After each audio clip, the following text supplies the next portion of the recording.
We were discussing ultraviolet and visible spectroscopy, and today is the turn to discuss Woodward-Fisher rule for calculating lambda maximum. For number one, conjugated dienes, trienes or polyenes, or number two, alpha beta unsaturated carbonyl compounds. So let us start with conjugated dienes, trienes and polyenes. देखिए Woodward और Fisher ने कुछ rule बनाए थे कि अगर आपको किसी डाईन, ट्राईन या पॉलीइन कोई भी डबल बॉन्ड कंटेनिंग मॉलिक्यूल है, अगर आपको उसकी स्ट्रक्चर पता है, डबल बॉन्ड इन कंजुगेशन होने चाहिए, अल्टरनेट डबल बॉन्ड, ठीक है, तो आप बिना उसका यूवी स्पेक्ट्रम लिए, बिना उसको स्पेक्ट्रोफोटोमीटर में सैंपल डाले, आप ऐसे भी उसकी लैम्डा मैक्सिमम की वैल्यू निकाल सकते हैं. उसके लिए वुडवार्ड और फिशर ने रूल बनाए हैं. रूल डिस्कस करने से पहले हमें ये पता होना चाहिए कि ए साइक्लिक डाइन या ट्राइन तो आपको पता है सीधी स्ट्रेट चेन है, कोई साइक्लिक चेन नहीं है. लेकिन अगर साइक्लिक डाइन है तो ये ऐसी भी हो सकती है, ऐसी भी हो सकती है, डबल बॉन्ड इधर इधर इधर, किस तरह से भी हो सकती है. सो अगर एक ही रिंग में दोनों डबल बॉन्ड हो, होमो एन्युलर डाइन बोलते हैं उसको. एक ही रिंग में डाइन अगर है, होमो एन्युलर है ये, ठीक है, एक ही रिंग में अगर दोनों डबल बॉन्ड है, ठीक है. दूसरी है हिट्रो, एक डबल बॉन्ड इसमें, एक डबल बॉन्ड इसमें, तो ये हिट्रो एन्युलर डाइन हुई. एक डबल बॉन्ड इसमें, अल्टरनेट एक डबल बॉन्ड इसमें, उसके बाद एक सिंगल बॉन्ड, उसके बाद डबल बॉन्ड, तो ये भी डाईन है, ठीक है.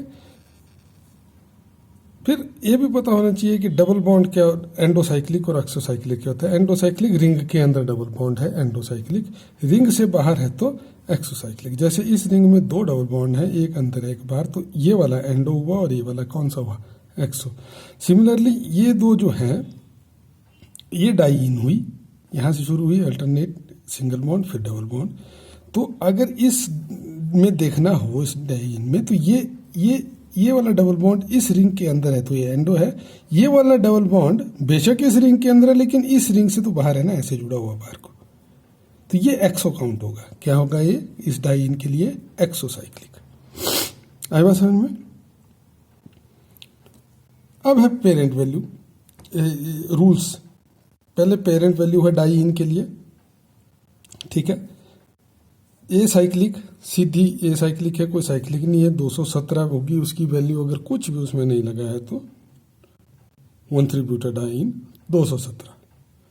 होमो एनुलर अगर है 253 नैनोमीटर होगी. हिट्रो एनुलर है तो 214 होगी. जैसे ये हिट्रो एनुलर है 214, हालांकि इसमें इंक्रीमेंट है अभी, एक रिंग रेजिड्यू इधर है, एक रिंग रेजिड्यू इधर है. स्टार्टिंग और लास्ट में देखना है आपने, ठीक है.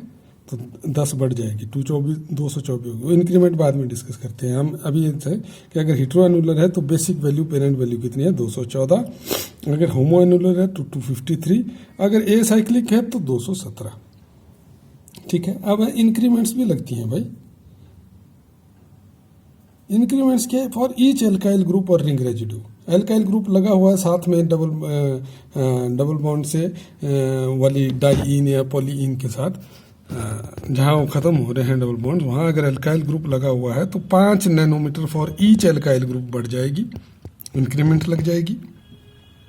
और रिंग रेजिड्यू अगर है, जैसे यहाँ पे इसको बोलेंगे रिंग रेजिड्यू, ये यहाँ पे ख़त्म हो गया, ये डाइन यहाँ से चली तो एक रिंग रेजिड्यू ए, ये भी एल्काइल ग्रुप के बराबर माना जाता है. एक ऐसे, ये भी रिंग रेजिड्यू है क्योंकि इसके साथ रिंग जुड़ा हुआ है, रिंग का रेजिड्यू है, ठीक है. तो ये 2 रिंग रेजिड्यू हो गए इसमें. सिमिलरली यहाँ पे भी ये भी रिंग रेजिड्यू हुआ और ये भी रिंग रेजिड्यू हुआ, ठीक है. सो ईच एल्काइल ग्रुप और रिंग रेजिड्यू 5 नैनोमीटर की इंक्रीमेंट है. एक्सोसाइक्लिक डबल बॉन्ड अगर है तो भी 5. डबल बॉन्ड एक्सटेंडिंग कंजुगेशन है तो 30 नैनोमीटर की इंक्रीमेंट है. ये ज़्यादा जरूरी है, ठीक है. और फिर कुछ ऑक्सोक्रोम है जो भी इंक्रीमेंट देते हैं, जैसे OR अगर है, OR, R is any alkyl group, 6 nanometre की. SR अगर है तो 30 नैनोमीटर की. क्लोरीन ब्रोमीन अगर है तो 5 नैनोमीटर की. और सब्स्टिट्यूटेड अमीन है NR2 60 नैनोमीटर. लेकिन अगर ऐसा है OCOCH3 तो 0 नैनोमीटर, कोई इंक्रीमेंट नहीं है, कोई इंक्रीमेंट नहीं है। ठीक है, तो इस तरह से ये रूल्स हैं, ये आपने याद करने हैं। मैंने इलिस्ट्रेट किया हुआ है इधर, देखिए ये है ए साइक्लिक डाइईन, कंजुगेटेड है, एक डबल बॉन्ड फिर सिंगल बॉन्ड फिर डबल बॉन्ड। ठीक है, तो इसकी पेरेंट वैल्यू अगर हम चार्ट में देखेंगे तो 217 है। 2 एल्काइल ग्रुप लगे हुए हैं, एक इस साइड एक इस साइड, 2 × 5 10 बढ़ गए, तो कितनी आई 227 आई। ऑब्जर्व वैल्यू भी 227 ही, एक्सपेरिमेंटली अगर इसकी कैलकुलेट करेंगे 227 होगी। ये होमोएनुलर डाइईन है, एक एल्काइल ग्रुप यहाँ लगा है, एक एल्काइल ग्रुप यहाँ लगा है, एक रिंग रेजिड्यू ए है, एक रिंग रेजिड्यू ए है, मैंने शो करने की कोशिश की है। तो होमोएनुलर डाइईन 253 की वैल्यू थी, 2 एल्काइल ग्रुप हैं 10 उसके बढ़ गए, 2 रिंग रेजिड्यू हैं 5 × 2 10 उसके बढ़ गए, 273 हुई। ऑब्जर्व वैल्यू 265 है, नियरली सेम है। हिट्रोएनुलर की बात कर लेते हैं, ये हिट्रोएनुलर है, 4 रिंग रेजिड्यू है इसमें। हिट्रोएनुलर की 214 है, 4 रिंग रेजिड्यू हैं, 1 2 3 4, 20 बढ़ गए, 5 × 4 तो 234 है। तो ऑब्जर्व वैल्यू भी इसके आसपास ही आएगी। सिमिलरली ऐसे ही इसमें ये alpha beta unsaturated carbonyl compound है, ये C double bond O, alpha position और बीटा पोजीशन के बीच में अल्फा कार्बन है, बीटा डबल बॉन्ड है, तो ये alpha beta unsaturated carbonyl compound हो गया। इसके लिए भी ऐसे ही पेरेंट वैल्यू इंक्रीमेंट और उसका सिस्टम है, और वो आपने लर्न करनी है सारी वैल्यूज़। ये आपकी सेल्फ असेसमेंट है, और किताब के अंदर बहुत सारे सॉल्व्ड एग्जांपल दिए हुए हैं भी, कैसे निकालनी है, कैसे, जैसे ये है तो इसका कैसे निकल रहा है, कितने एल्काइल ग्रुप हैं, कितने रिंग रेजिड्यू हैं। वेरी सिंपल मैथमेटिक्स है, थोड़ा आपको रूल याद रखने पड़ेंगे और कुछ नहीं है। तो ये आपने अल्फा बीटा अनसैचुरेटेड के खुद करने हैं। ठीक है, वुडवार्ड फिशर रूल सेम है, सिमिलर है, रिपीट नहीं मैं करूँगा।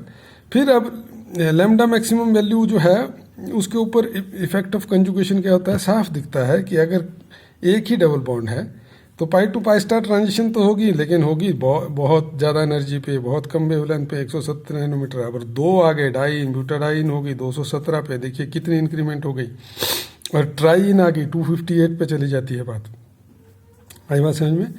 इनोन में भी ऐसा ही है, एसीटोन है तो 190, अल्फा बीटा अनसैचुरेटेड है 213, यहाँ पे CH की जगह CH3 लग गया 218, 5 की इंक्रीमेंट बढ़ गई। ठीक है,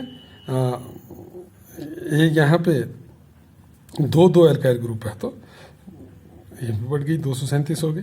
तो अगर ग्राफ आपको देखना हो किसी के, मान लो इसका ग्राफ बनाना है, इसकी 237 नैनोमीटर है, तो आपको ये 200 220 240 के आसपास लगा लेना। आइडिया भी 237 है, और आपने यहाँ से 0.1 या 0.2 से उठा के शुरू करना ग्राफ और नीचे को। And this is lambda maximum, lambda of maximum absorption. तो इस तरह से आपने ये करना है। अब लास्ट में आता है application of UV spectroscopy detection of conjugation. पहला इसका इम्पॉर्टेंट भी यही है कि अगर कंजुगेशन है, आपने देख लिया इफेक्ट इसका, अगर कंजुगेशन है तो लैम्डा मैक्सिमम इंक्रीज होती है।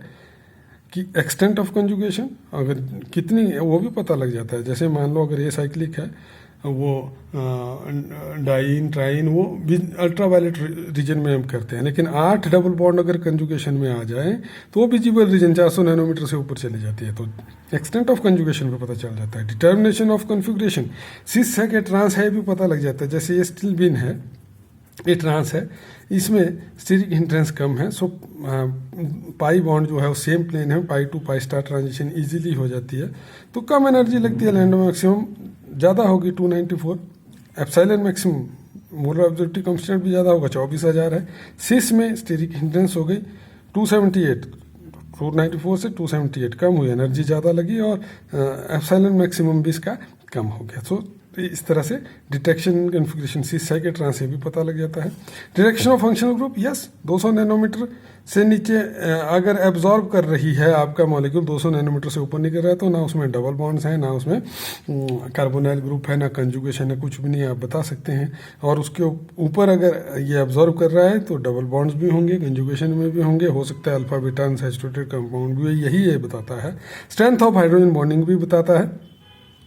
देखिए हमने जब डिस्कस किया था ये शिफ्ट इन एब्जॉर्प्शन, उसमें उस टाइम हमने इसमें देखा था कि N2 पाई स्टार ट्रांजिशन जो है वो आपके हाइड्रोजन बॉन्डिंग जो आपका कार्बोनाइल ग्रुप बनाते हैं, तो अगर प्रोटिक सॉल्वेंट है जैसे पानी है जिसके साथ हाइड्रोजन बॉन्डिंग बना सकता है, तो वो स्टेबलाइज होते हैं an electron, non bonding electron, ठीक है, स्टेबलाइज हो जाएंगे ग्राउंड स्टेट में, तो ज़्यादा एनर्जी लगेगी। सो N2 पाई स्टार अगर नॉन पोलर सॉल्वेंट लिया, नॉन प्रोटिक सॉल्वेंट लिया, तो ज़्यादा लैम्डा मैक्सिमम ज़्यादा होगी क्योंकि एनर्जी कम लगेगी। लेकिन अगर पानी जैसा सॉल्वेंट ले लिया जो पोलर है और जो प्रोटिक भी है और हाइड्रोजन बॉन्डिंग भी बनाएगा उसके साथ, तो लैम्डा मैक्सिमम फॉल करेगी। कितनी ज़्यादा फॉल करेगी उतनी ही ज़्यादा क्या है आपकी हाइड्रोजन बॉन्डिंग की स्ट्रेंथ है। इस तरह से 2-3 पॉइंट और आपकी किताब में दिए हैं। With this ultra violet and visible spectroscopy is over. आपको मैंने असाइनमेंट दी है, दोनों किताब के 3 यूनिट के हर एक कंप्लीटेड चैप्टर के 10-10 क्वेश्चन आपने सॉल्व करने हैं। ये इंटरनल असेसमेंट के पर्पज से है और ये आपने यूनिवर्सिटी रोल नंबर और क्लास रोल नंबर दोनों लिखना है, अलग अलग रजिस्टर बनाने हैं और मेरे पास नोट भी कराने हैं। भाई बहुत सारे लोग ऐसे हैं जो यहाँ पे अटेंडेंस कभी कभार लगाते हैं इसमें, और 1-2 लगा दिए और गलती से लिखते हैं गलत रोल नंबर की, क्या करते हैं, लेकिन 2-4 ही क्लासें उनके मैंने रोल नंबर नोट किए हुए हैं। वैसे ऐसा कोई स्टूडेंट अगर है जो फर्स्ट ईयर से सीधे फाइनल ईयर में पहुंच गया, बाद में प्रमोट हुआ, तो मुझे अपना रोल नंबर, और उसने एडमिशन अगर ली है, तो मुझे अपने व्हाट्सएप के ऊपर उसका अपना रोल नंबर और डेट ऑफ एडमिशन के साथ वो मुझे बताएं। मेरे पास जो रिकॉर्ड है मैंने पिछले रजिस्टर से लिया है। कॉलेज के पास जो रिकॉर्ड है उसमें भी 113 बच्चों ने फाइनल ईयर में एडमिशन ली है, तो 112 ने तो मेरे पास पिछली बार एग्ज़ाम दिया है। मेरी 112 तो पहले से ही थे। तो कुछ लोग जो हैं वो बिल्कुल भी नहीं अटेंड कर रहे हैं, 2-4 लोग ऐसे भी हैं। कुछ लोग ऐसे हैं जिनका मेरे पास रिकॉर्ड नहीं है और वो अपना रोल नंबर फटाफट लिखी जा रहे हैं उसमें। तो जो लोग पिछले साल सेकंड ईयर में, फर्स्ट ईयर में फेल हो गए थे, सेकंड ईयर में मेरे पास नहीं बैठे हैं मेरे रजिस्टर में, जिनका रिकॉर्ड नहीं है, अगर वो फाइनल ईयर में आ गए हैं प्रमोशन के बाद, कंपार्टमेंट उनकी फर्स्ट ईयर में आ गई है और सेकंड ईयर में तो ख़त्म हो गया था ईयर, तो अगर उन्होंने फाइनल ईयर में एडमिशन ली है, अगर लेजिटिमेट एडमिशन उनकी है, तो वो मुझे अपने रोल नंबर जो है वो मेरे व्हाट्सएप इसी ग्रुप में, व्हाट्सएप ग्रुप में विद एडमिशन स्लिप और कॉपी डाल के। Okay, thank you.